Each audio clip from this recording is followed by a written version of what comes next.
The lake house gleamed like money, white stone glass walls, everything designed to catch light and hold it. I stood at the edge of the patio, watching my sister Emily float between clusters of guests in a dress that cost more than most people's rent. Danielle, she spotted me from across the terrace, her voice carrying that particular pitch reserved for performances. Everyone, this is my older sister. I walked over my black dress, simple against the sea of pastels and cocktail shimmer. Emily's friends smiled, the kind of smiles that didn't quite reach their eyes. I'd seen those smiles before polite measuring, already moving on to the next conversation. Danielle works for the government. Emily continued, her hand finding her fiancé's arm. Very mysterious, very classified. She air-quoted the word, and a few people chuckled. Pentagon, right? This from Marcus, Emily's fiancé, a man who spoke in sound bites and wore his MBA like cologne. What do you do there exactly? I sipped my water. Administrative work. Oh, his interest flickered and died. Well, someone has to push the papers right. More laughter. Gentle, dismissive. The kind that sounds like acceptance, but cuts like a blade. Emily raised her champagne glass. The crowd quieted, sensing a speech. She was good at commanding attention, had been since we were kids. I want to thank everyone for being here, she began, her voice warm and practiced. For celebrating this new chapter with Marcus and me. You know, I've been thinking about family tonight. About the paths we choose. She looked directly at me. Something cold moved behind her smile. My sister here, she's always been the quiet one. The mysterious one. She says she works at the Pentagon. A pause, a tilt of her head. I say she works in mystery. Beat. Then that smile again, sharper now. Or maybe she's just really good at doing nothing. The laughter was louder this time, more comfortable. Someone whispered, "Burn." And Emily's eyes sparkled with the kind of satisfaction that comes from landing a perfect line. I felt the heat rise in my chest, but I didn't move, didn't speak. I lifted my glass in a small toast to Emily, to Marcus, to the whole gleaming performance. To new beginnings, I said quietly. The camera flash caught me, then some guests capturing the moment. I stood there, half in shadow, half in light, my face perfectly composed, while my sister basked in the glow of her audience. I set down my glass and walked away. No dramatic exit, no parting shot. Just movement, steady and purposeful, toward the garden, where the lights grew dim and the laughter faded to a distant hum. Behind me, Emily's voice picked up again, already moving on to the next story, the next laugh, the next moment of perfect, curated attention. I stopped at the edge of the property where the manicured lawn gave way to actual trees. The lake stretched out in the darkness, black water reflecting nothing. I pulled out my phone and looked at the screen. 3 missed calls from a number most people would never recognize. I didn't call back. Not yet. Instead, I stood there in the shadows, listening to the party behind me. The music, the voices, the careful orchestration of my sister's happiness. All of it bright and loud and performed for an audience that would forget it by morning. I knew something they didn't, something Emily didn't. But I said nothing. I stood in the darkness and let the silence hold me the way it always had, the way it always would, until it didn't have to anymore. My name is Danielle Harper. I'm the oldest daughter in a family that claps too loudly for itself. They see quiet as a flaw, but quiet kept people alive. I learned this at 7 when my father brought home a bird with a broken wing. Emily wanted to show it to everyone, parade it around the neighborhood, make it the center of attention. I wanted to set it in a dark, safe place and let it heal. Emily's bird died from the stress of being handled. Mine flew away 3 weeks later. That's when I understood the difference between us. She needed to be seen. I needed to see. The government found me in college, not the other way around. They don't recruit people who need validation. They recruit people who disappear into the work itself, who find satisfaction in results, rather than recognition. I became invisible by design. Not because I was small, but because small meant safe. Small meant effective. Small meant I could move through the world without disturbing it, gathering information, solving problems, protecting people who would never know my name. The cost of being competent without performance is that people assume you're not competent at all. Emily built her life on stages, literal ones, digital ones, any platform that would hold her voice. She documented everything shared. Everything turned every moment into content. Her engagement announcement had 47 photos. Her breakfast choices became Instagram stories. Her thoughts became podcasts. I learned to make myself smaller each time she grew larger. Family dinners became Emily's TED Talks. Holidays became Emily's photo shoots. Even our parents' anniversary party became about Emily's relationship advice. I didn't fight it. Fighting would have meant explaining, and explaining would have meant revealing. And revealing would have meant compromising the work that actually mattered. So I became the quiet sister. The boring sister, the one who didn't have real stories to tell. Maybe this sounds familiar to you. Maybe you've spent your life not being seen because you never demanded to be. Maybe you've watched people who do half the work get twice the credit, simply because they know how to turn their accomplishments into theater. Maybe you've sat in meetings where the person who talks the most gets promoted, while the person who solves the most problems gets overlooked. Maybe you've watched your family celebrate the sibling who posts about their charity work, while they ignore the one who actually volunteers. Maybe you've learned that competence without performance is just another word for invisible. I used to think this was noble. I used to think there was honor in letting the work speak for itself. But work doesn't speak. People do. And if you don't speak, someone else will speak for you.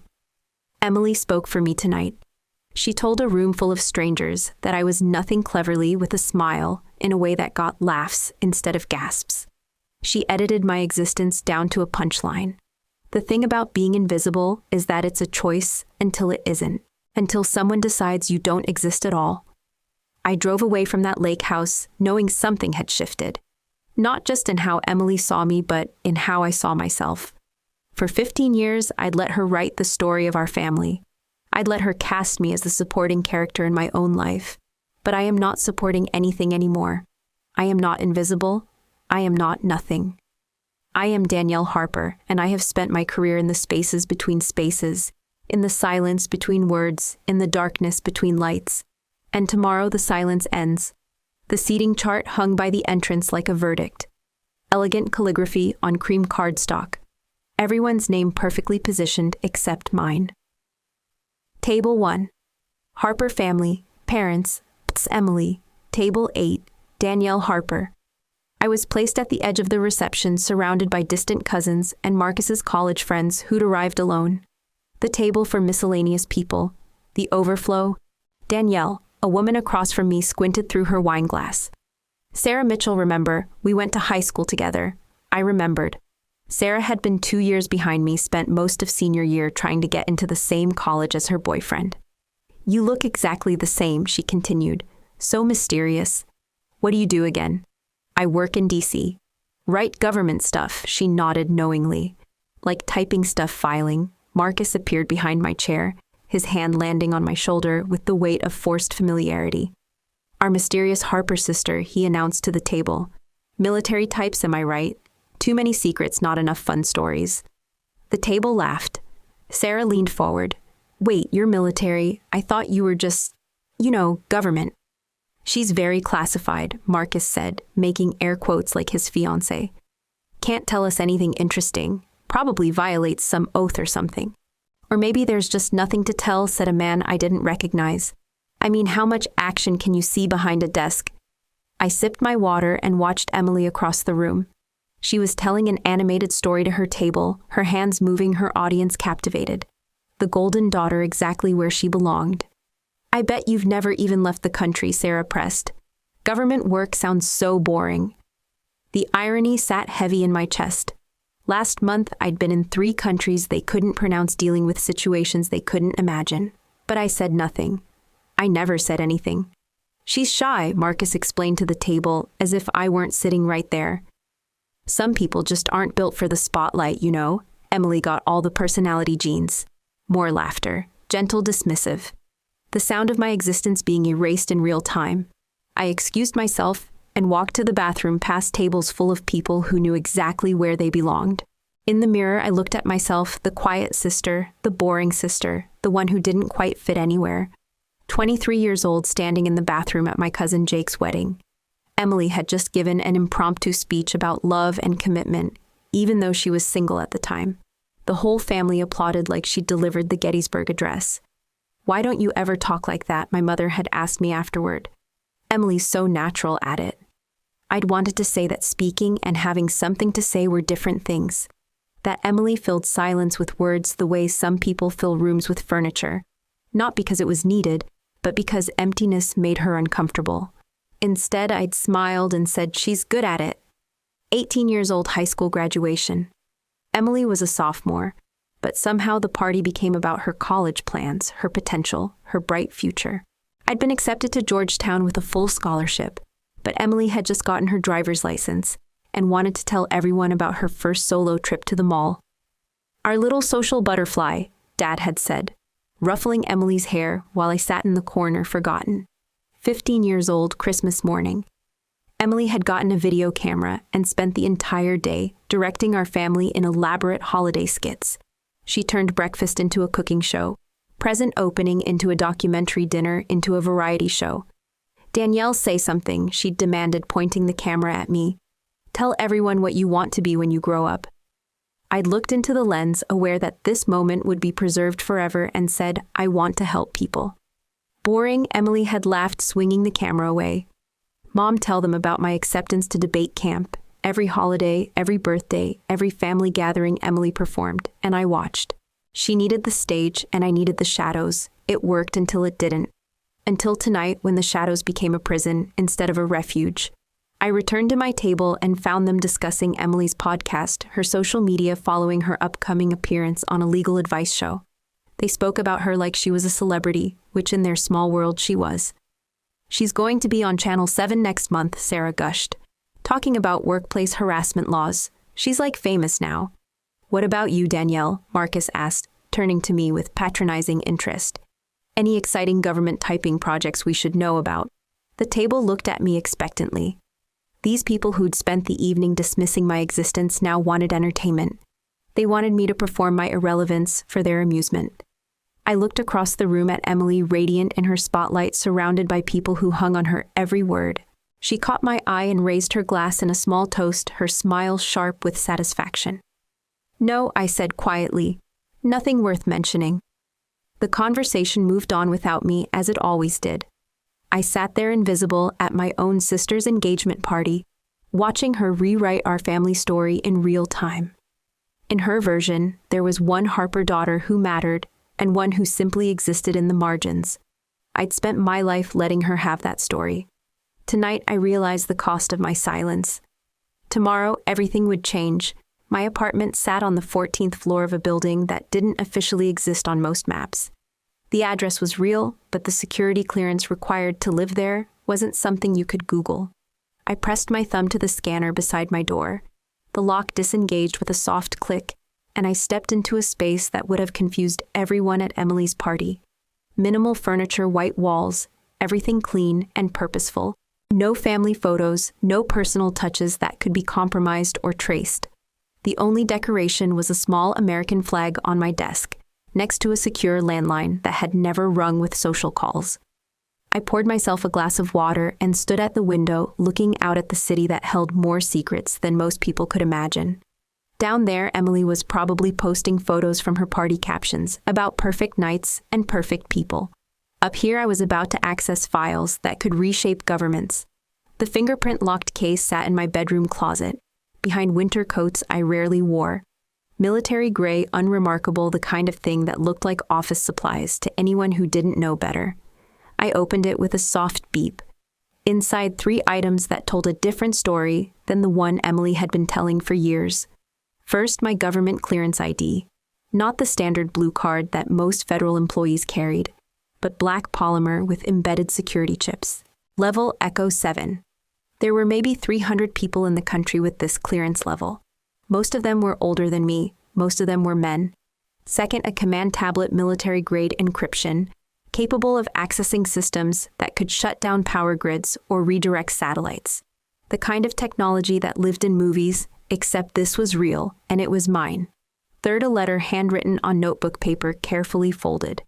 The edges were soft from being handled, but the words were still clear, "Ms. Harper. You don't know me, but you saved my life." Operation Haven, February 2023. I was the American journalist trapped in the embassy compound when the cyber attack hit. You were the one who came back for me when the power went out. I never got to thank you. They told me your name was classified, but I wanted you to know that I'm alive because of you. I'm home because of you. My daughter gets to have her mom because of you. I hope someday I can thank you properly. Jennifer Martinez. I'd read this letter maybe 50 times, but tonight it felt different. Tonight it felt like proof. I powered up the command tablet and accessed my secure files.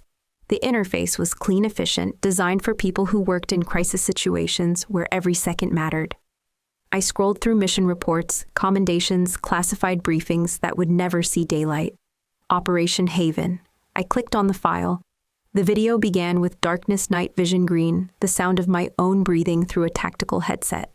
The embassy compound in shambles, smoke rising from 3 different buildings, no power anywhere in a 6-block radius. Blackout confirmed, my voice steady and clear. All electronic systems down. Visual confirmation of remaining civilians in the northeast building. I watched myself move through the compound, leading a team of 4 specialists. We'd trained for this scenario, total electronic warfare infrastructure collapse extraction under fire. But training and reality were different things. Harper, we've got movement on the 2nd floor, converses Thaisa. Came a voice through the comm. Possible hostiles. Copy that. Martinez, stay close. We're going up. On the screen, I saw myself guide Jennifer Martinez through a building that had become a maze of debris and darkness. She was terrified, but trying to stay calm, trusting me to get her out alive. The camera caught the moment when the backup generators failed. Complete darkness, just the sound of our breathing and distant gunfire. I'd switched to manual navigation, counting steps, using muscle memory and spatial awareness to find the exit route. I can't see anything, Jennifer had whispered. You don't need to see, I'd replied. Just follow my voice. We'd made it out 12 minutes before the building was overrun. The entire operation had lasted 37 minutes. Jennifer Martinez went home to her daughter in Phoenix. The story never made the news. My name was never mentioned in any report. That was the point. I closed the file and scrolled to my messages. 3 new communications, all encrypted, all marked urgent. The first was from my direct supervisor. Harper, need your decision on the Cyberforce command position. Pentagon is pushing for immediate assignment. Your country needs you in this role.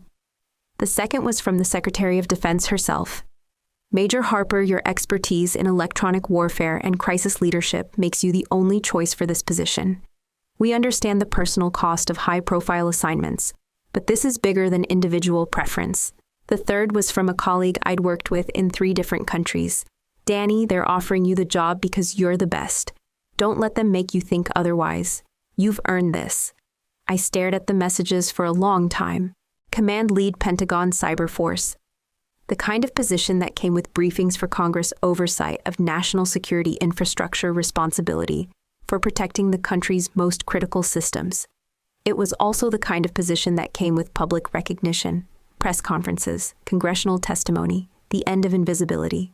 I thought about Emily's party, about sitting at table 8 while my sister performed for her audience, about being erased from the seating chart, dismissed as a paper pusher, treated like a family afterthought. I thought about Jennifer Martinez alive because I'd been willing to disappear into the darkness. I thought about the hundreds of operations I'd run, the thousands of people I'd protected, the countless disasters I'd prevented, all of it invisible, all of it uncredited, all of it exactly as it should be.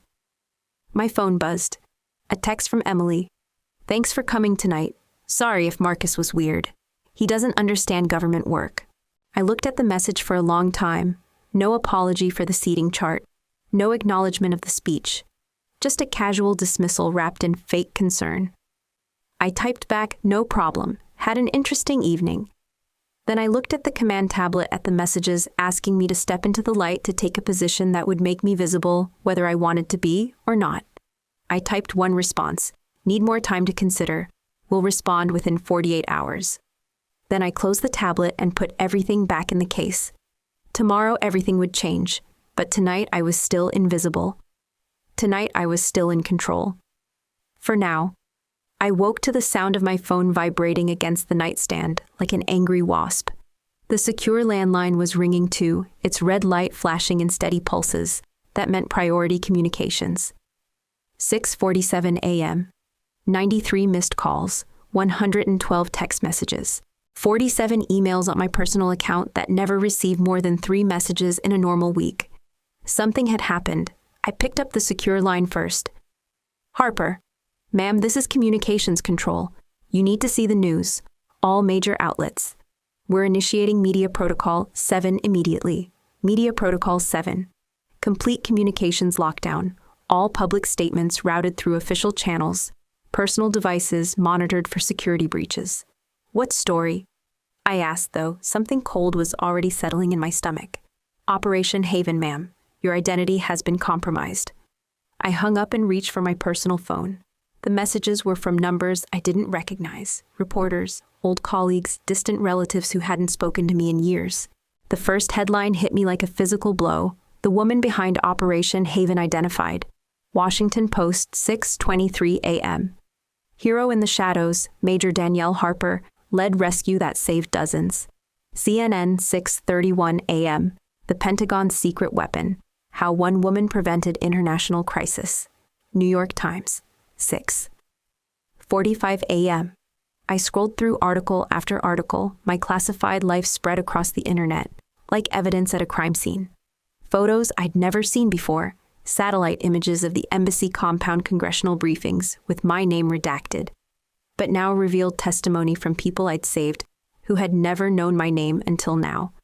The source was clear. Colonel James Mitchell's posthumous memoir, Shadows in Service, published this morning by his estate.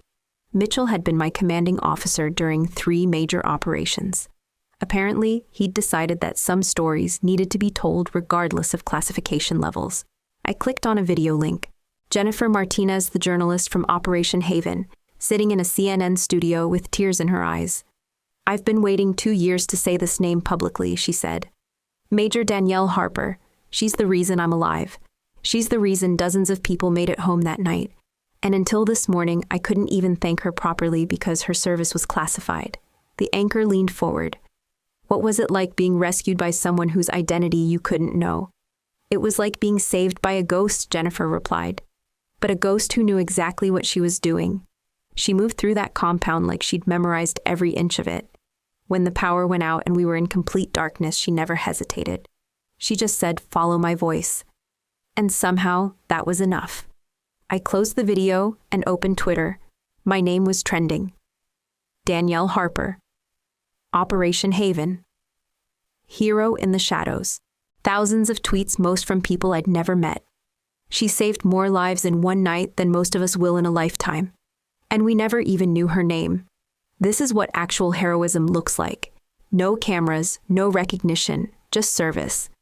While the rest of us argue online, people like Major Harper are actually protecting us. Respect. Someone had found my old high school yearbook photo and posted it with the caption, "Probably voted, most likely to save the world," and nobody paid attention. They were wrong. I'd been voted most quiet. Emily had been most likely to succeed. My phone rang. Emily. Danielle, oh my God, are you seeing this? Are you okay? I had no idea. I mean, I knew you worked in government, but this is... I hung up without saying a word. More calls. Mom, Dad, Marcus. Reporters whose numbers I'd never given out, but who had found me anyway. I turned the phone to silent and watched the screen light up with each incoming call like a Christmas tree made of panic. The secure tablet chimed with an encrypted message from my supervisor, command structure request initiated. Media spiral in motion. You're trending. Need immediate debrief. Protocol 7 in effect until further notice. We're pulling you from field rotation pending review. This changes everything. I set the tablet aside and walked to my window. 14 floors below DC was waking up to a normal Tuesday. People heading to work, grabbing coffee, living lives that didn't include classified operations or international incidents.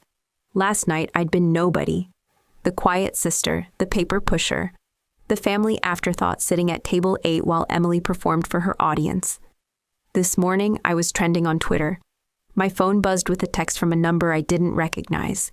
Ms. Harper, this is Sarah Mitchell from last night. I owe you an apology. We all do. I had no idea who you really were. Another message from Marcus. Danielle, I feel like an idiot. Emily is devastated. Can we talk? And another from a high school classmate. Always knew you were special. So proud to have known you.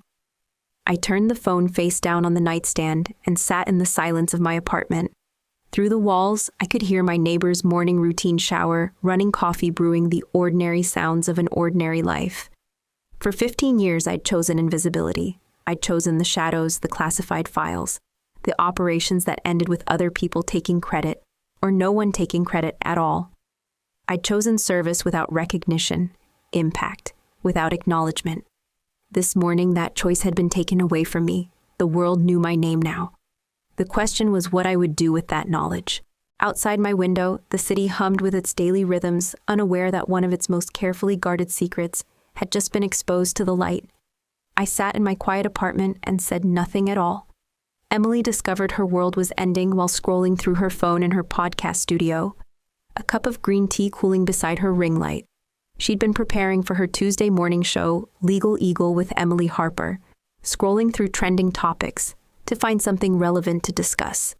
Workplace harassment maybe, or the new federal contracting regulations, something that would showcase her expertise and keep her audience engaged. Then she saw the headline. The woman behind Operation Haven identified. She almost scrolled past it.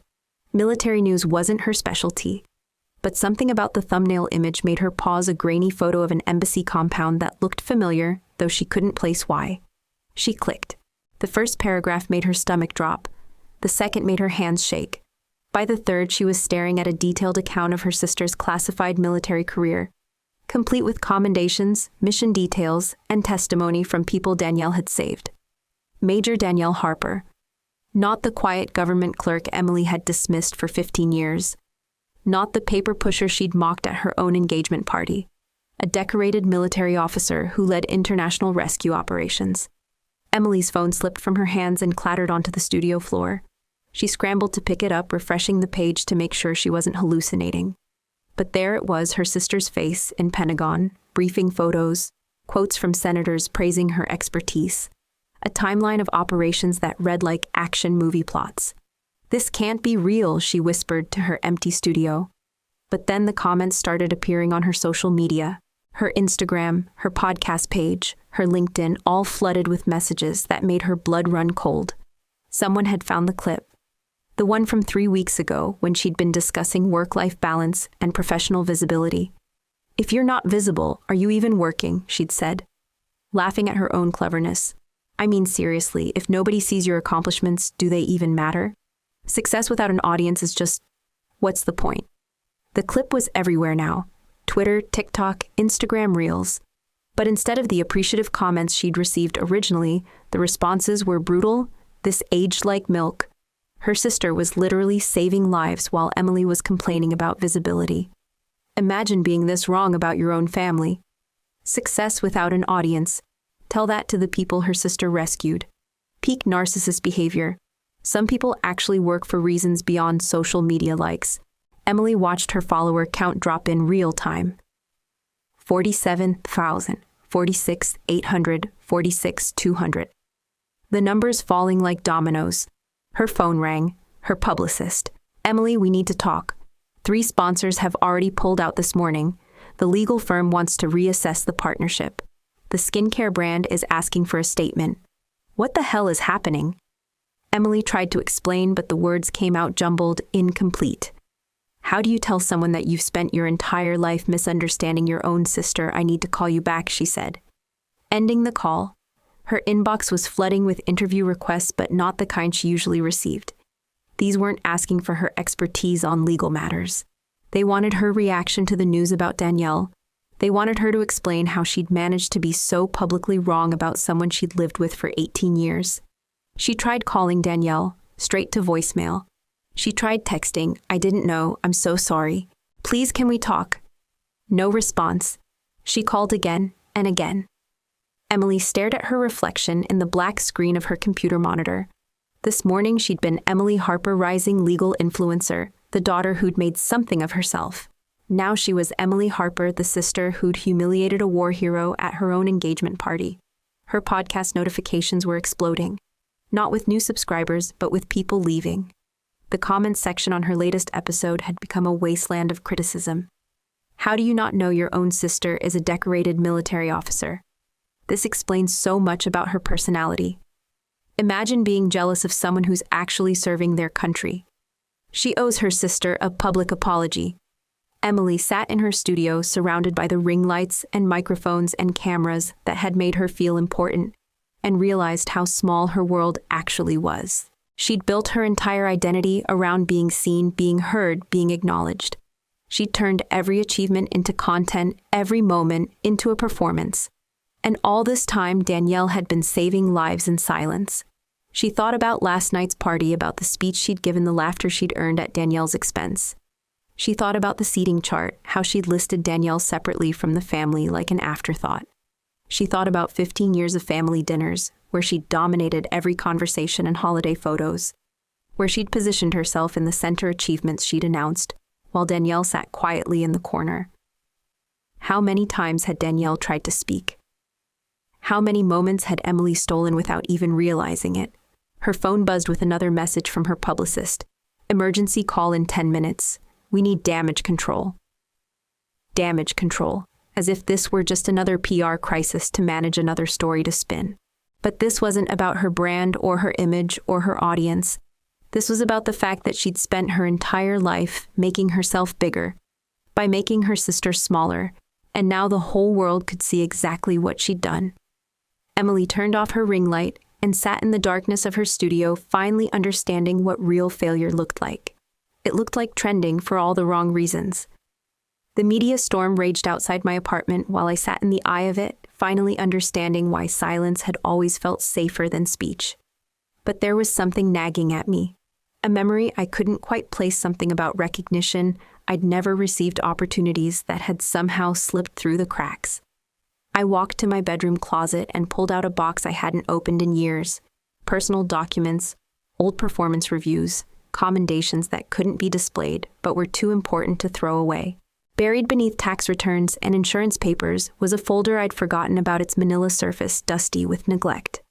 Honorary nomination, civilian valor withdrawn. I stared at the label written in my own handwriting. When had I withdrawn from something I'd never withdrawn from anything in my life? Inside the letterhead of the Veterans of Foreign Wars organization. The document was dated 7 years ago, shortly after I'd returned from a classified operation that had prevented a humanitarian crisis most people would never know about. Dear Major Harper, it is our honor to nominate you for the VFW Civilian Valor Award, recognizing your extraordinary service in Operation Silent Shield. Your actions directly resulted in the safe evacuation of 127 aid workers and prevented what could have been an international incident.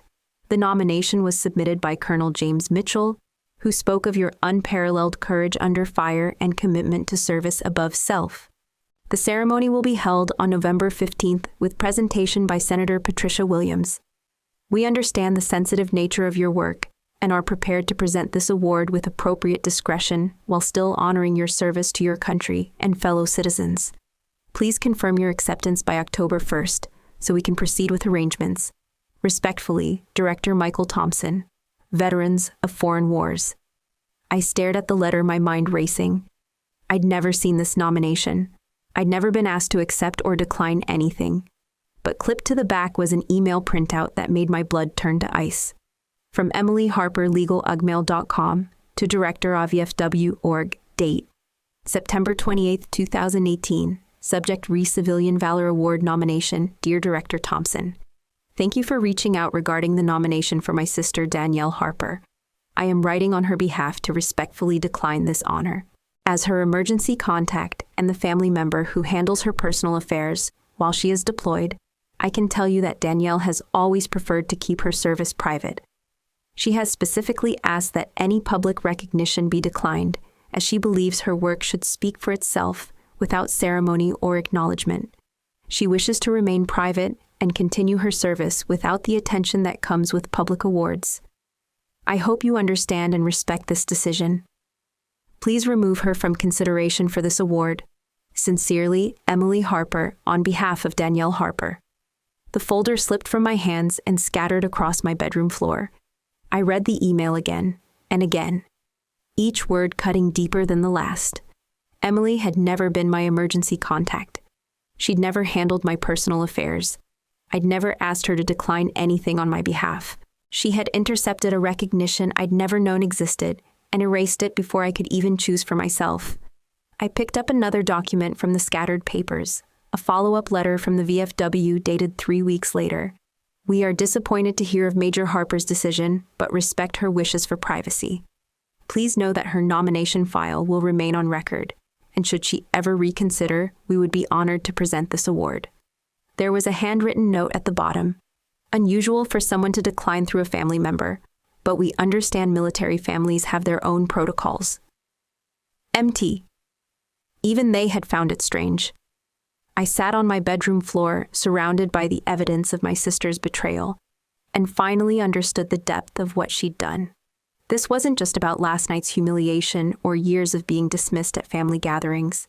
She had actively, deliberately, systematically erased my achievements. Not just ignored them, edited them out of existence. How many other opportunities had she intercepted? How many recognition letters had never reached me? How many times had she spoken for me without my knowledge? Declining honors I'd earned with my own blood and sweat, I thought about every family gathering where she dominated the conversation. Every holiday where my service was dismissed as mysterious government work. I thought she was just self-centered, unable to see past her own spotlight. But this was different. This was calculated. This was someone who knew exactly what she was doing. She didn't just ignore my story. She edited it, silently, before I even knew I had one. I pulled out my laptop and started searching. If Emily had intercepted one nomination, there might be others. I logged into accounts I rarely checked, searched email addresses I'd forgotten I had. 20 minutes later, I found another one. A speaking engagement request from Georgetown University, asking me to address their international relations program about crisis leadership. Emily had responded from an old family email account, explaining that I was too modest to accept speaking engagements and preferred to keep my work private. Then another. A documentary producer who wanted to interview me about modern military leadership. Emily had politely declined on my behalf, saying I didn't participate in media projects. A profile request from a military magazine, declined. A mentorship program invitation, declined. A professional networking event, declined.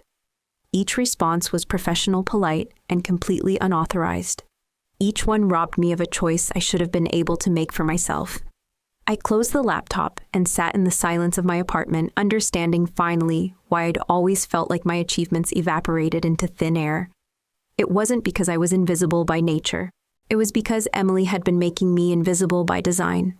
While I was overseas risking my life to serve my country, my sister was at home, carefully dismantling any recognition that might threaten her position as the family success story. She hadn't just stolen my spotlight. She disconnected the electricity entirely. My phone buzzed with another call from Emily. I looked at her name on the screen and felt something cold and final settle in my chest. For 15 years, I thought she didn't see me. Now I knew the truth. She saw me perfectly clearly. She just didn't want anyone else to. I declined the call and deleted her voicemail without listening to it. Some betrayals couldn't be undone with apologies. Some silences couldn't be broken with words.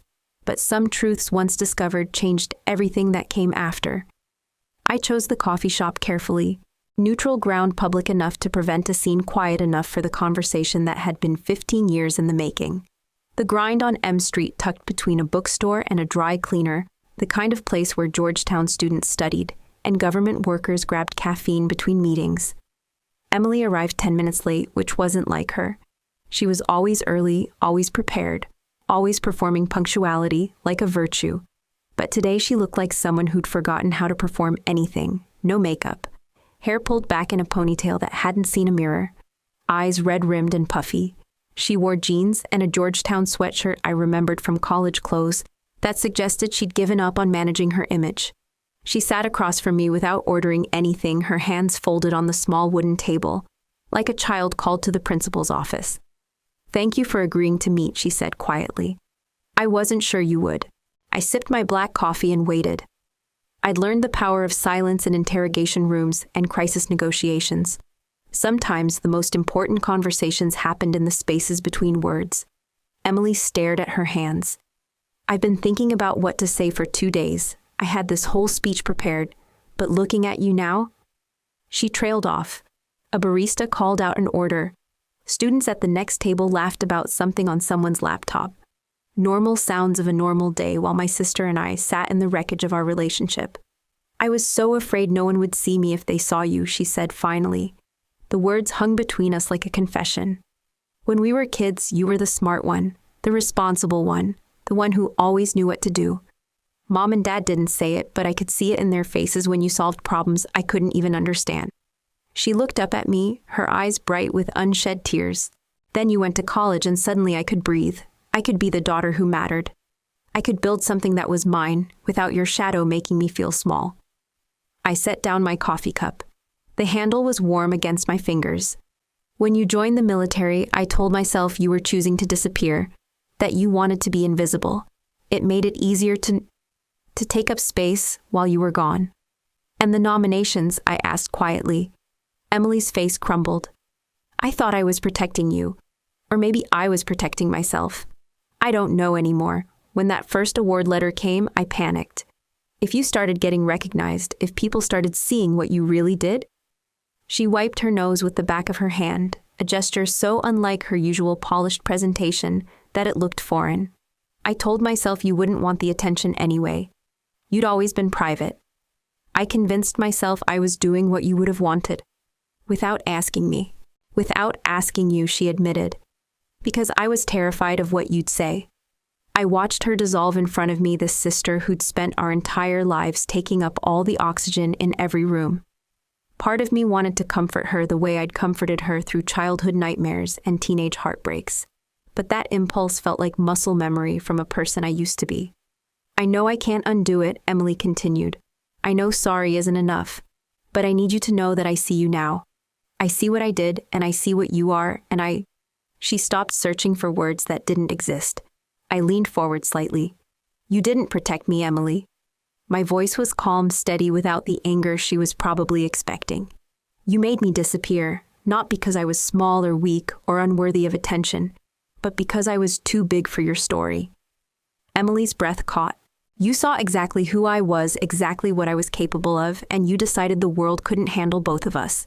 So you chose yourself. I stood up, leaving my half-finished coffee on the table. For 15 years, I thought you didn't see me. I thought I was invisible because I'd chosen to be. But you saw me perfectly. You just didn't want anyone else to. Emily looked up at me, mascara smudged under her eyes. Danielle, please. We're sisters. We can fix this. I picked up my purse and looked down at her one last time. We were sisters. Now we're just two people who used to live in the same house. I wasn't angry. Anger was hot and sharp and temporary.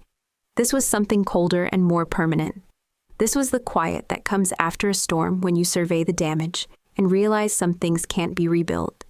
I hope you find whatever it is you're looking for, I said, but you won't find it by making other people smaller. I walked toward the door, my footsteps steady on the worn wooden floor. Behind me, I heard Emily call my name once, soft and broken. I didn't turn around. Outside, Georgetown hummed with its usual afternoon energy. Students hurried between classes, tourists consulted maps, government workers grabbed late lunches. The world continued its daily rhythm, unaware that something fundamental had just ended. I walked to my car and sat in the driver's seat for a moment, feeling the weight of finality settle around me. Some conversations close doors that can never be opened again.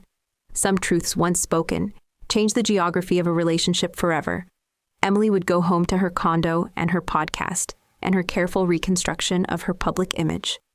She would find a way to spin the story to make herself the victim, or the reformed villain, or whatever role generated the most sympathy, but she would do it without me. I started the engine and drove home through the streets of a city that finally knew my name, carrying the silence I'd earned and the peace that came with choosing myself for the first time in 15 years. The invitation arrived 3 days after my coffee shop conversation with Emily. Cream cardstock, embossed lettering, the kind of formal elegance that Franklin Preparatory Academy had always used to remind people of its prestige. You are cordially invited to attend Legacy Night honoring distinguished alumni who have made exceptional contributions to service and society. At the bottom, a handwritten note, Ms. Harper, we would be honored by your presence. Your story deserves to be told. Principal Margaret Stevens. I almost declined. Legacy Night had always been Emily's territory. She'd been student body president valedictorian, the golden child who'd given the graduation speech, about reaching for excellence in all endeavors. But something about the timing felt intentional, like the universe offering me a choice I'd never had before. I drove to Franklin Prep on a Thursday evening in October, parking in the same lot where I'd waited for my father to pick me up 15 years ago. The building looked smaller than I remembered, brick and ivy, and tall windows that had once seemed impossibly grand. The auditorium was packed. Current students filled the front rows, parents and alumni scattered throughout the middle sections. I slipped in through the back doors, choosing a seat in the last row where the lighting was dim, and I could observe without being observed. Principal Stevens took the stage, her gray hair styled the same way it had been when I was 17. Tonight we celebrate the Franklin Prep graduates, who have chosen service over spotlight, impact over recognition. These are the alumni who remind us that true leadership often happens in the shadows. She began with Michael Rodriguez, class of '98, now a federal judge. Then Jennifer Walsh, class of '02, who ran a nonprofit providing clean water to rural communities. Each honoree walked to the front, accepted their plaque, and gave a brief speech about their work. I noticed the empty chair on the stage, the one with a small placard that read, Danielle Harper, class of '05. She'd been scheduled to give the keynote address about building your personal brand in the digital age. Her absence was mentioned briefly, unavoidable scheduling conflict. But I could see the confusion in the audience. Emily never missed an opportunity to speak publicly. Our final honoree, Principal Stevens, said, her voice carrying across the auditorium, represents something we don't often get to celebrate: service that was meant to remain invisible. My stomach dropped. Danielle Harper, class of '03, has spent her career protecting our nation's security in ways we're only now beginning to understand. Her recent recognition for Operation Haven has given us a glimpse into the extraordinary work she's been doing while the rest of us went about our daily lives. A spotlight swept across the auditorium, searching. Murmurs rippled through the crowd as people turned in their seats looking for me. Major Harper, Principal Stevens called. Would you please join us? I sat frozen for a moment, feeling the weight of 300 pairs of eyes searching the darkness. This wasn't what I'd expected. I'd come to observe, not to be observed. But then I thought about the coffee shop, about Emily's confession, about 15 years of choosing silence when I should have chosen myself. I stood up. The walk down the center aisle felt endless. Students stared as I passed them, taking photos with their phones, others whispering to friends. I recognized a few teachers, Mrs. Patterson from AP History, Mr. Barnes from Chemistry, their faces registering recognition mixed with surprise. I thought she dropped out, someone whispered as I passed. I'd forgotten that rumor. When I'd left for Georgetown and then military service, when I'd stopped coming to reunions and alumni events, the story had apparently evolved into something more dramatic. The quiet girl who'd simply vanished. Principal Stevens met me at the edge of the stage, extending her hand. Thank you for coming, Danielle. This is long overdue. The plaque was simple, elegant, nothing like the elaborate trophies Emily had always collected. Black marble with silver lettering, Danielle Harper, integrity in silence. Below that, a single line, service above self, impact above recognition. I held the plaque and looked out at the audience. In the front row, 17-year-old faces stared back at me with the kind of intensity that only teenagers could manage. Behind them, parents who probably remembered me as that quiet Harper girl, the one who wasn't as dynamic as her younger sister. In the back, I spotted Mr. Chen. I caught myself remembering the name Rule Mr. Williams, my old government teacher now with gray hair and glasses. He was smiling, the kind of smile that said he'd known all along I would amount to something, even when I wasn't sure myself. Principal Stevens gestured toward the microphone. Would you like to say a few words? I stepped forward, thinking about all the speeches Emily had given from this same stage. All the words she'd used to fill the air, to capture attention, to make herself seen and heard and remembered. Some of us didn't vanish, I said, my voice carrying easily across the silent auditorium. We were just too quiet for you to hear. Until now. A pause.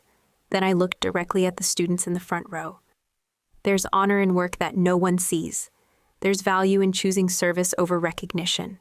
And there's strength in being the person who solves problems instead of the person who talks about them. I held up the plaque. This isn't for me. It's for everyone who's ever been told their work doesn't matter because it doesn't make noise. It's for the people who keep the world running while others take the credit. I paused thinking about Jennifer Martinez, about all the people I'd helped who would never know my name. Your impact doesn't require an audience. Your worth doesn't need validation.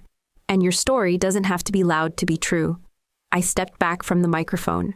The applause started slowly, a few claps from the teachers, then more from the students, then a wave that rolled through the entire auditorium. Not thunderous, not standing, but steady and genuine.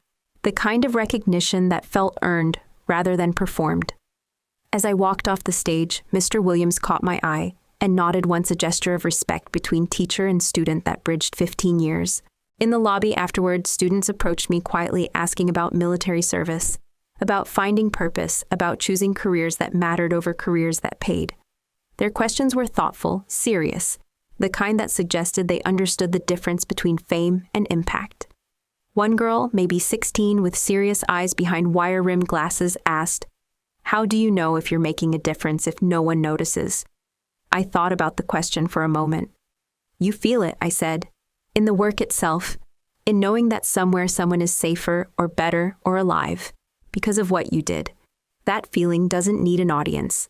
She nodded like she understood, and I realized I was looking at someone who might choose service over spotlight, impact over recognition. As I drove home through the quiet streets of my hometown, the plaque on my passenger seat catching streetlight as we passed under each lamp, I felt something I hadn't experienced in years. Not vindication, not revenge, just the simple satisfaction of being seen accurately, finally, by people who mattered. Emily had needed the whole world to know her name. I'd needed just enough people to know my worth. Tonight, that felt like more than enough.